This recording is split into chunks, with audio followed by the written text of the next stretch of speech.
Isang pinagpalang araw sa ating lahat, mga kapatid sa Panginoon.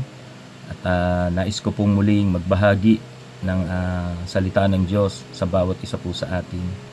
Ang pag-uusapan po natin ngayon ay patungkol sa kung kayo ba ay compatible sa isa't isa.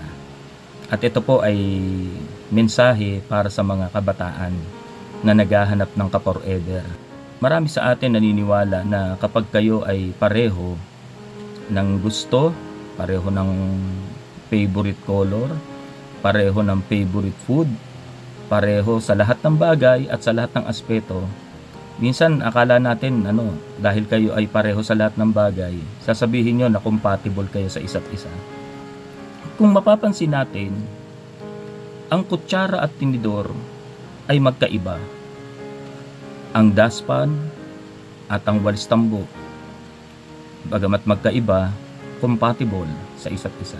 Ang isang ilaw o bumbilya ay hindi iilaw ng parehong positive. Kailangan magkaiba. May positive, may negative.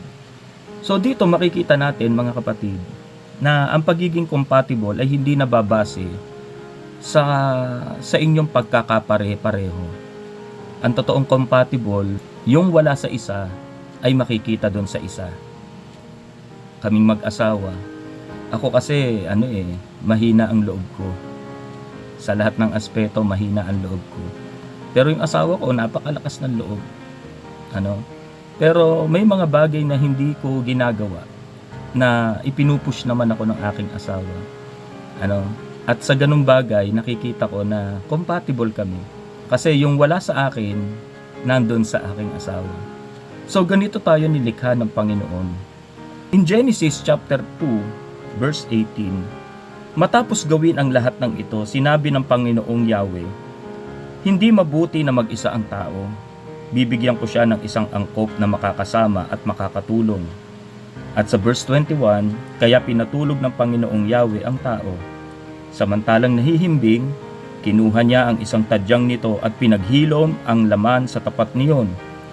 Ang tadyang na iyo'y ginawa niyang isang babae at dinala niya ito sa lalaki. Dito makikita natin ang pagkakaiba ng lalaki sa babae. In physical appearance, talagang makikitang magkaiba. Kaya nga ang reason bakit nilikha ng Diyos ang babae ay para makasama at makatulong ng lalaki.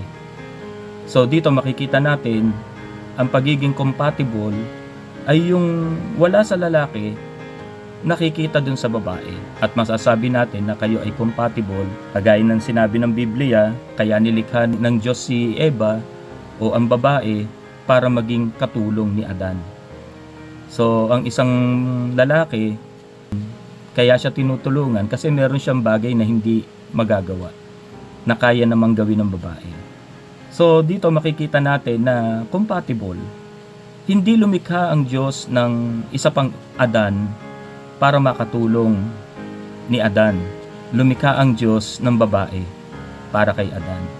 So dito makikita natin ang pagiging compatible, hindi basihan yung pagkakapareho nyo sa lahat ng bagay, sa lahat ng aspeto. Ang pagiging compatible ay nakabase sa kalooban ng Diyos. Na yung bagay na wala sa iyo ay makikita mo sa isang babae. O vice versa, sa babae naman, yung wala sa kanya ay makikita niya sa isang lalaki. So dito makikita natin yung compatibility nila. So kaya mga kabataan, kung kayo ay maghahanap, mananalangin kayo, ipag-pray niyong mabuti. Kung sino ang inyong ka-forever, sapagkat mahirap magkamali. So dapat makita po natin na nagiging compatible kayo sa lahat ng bagay. Kung mahina ang loob mo, kailangan yung isang kapareha mo malakas ang loob. So kung yung isa ay hindi matalino, yung isa naman ay matalino. So sa ganung paraan nagkakatulungan. And the reason bakit may compatibility ay para magkatulungan tayo bilang magkapareha. Kaya mga kapatid, purihin ang pangalan ng Panginoon. Pagpalain tayo ng Diyos.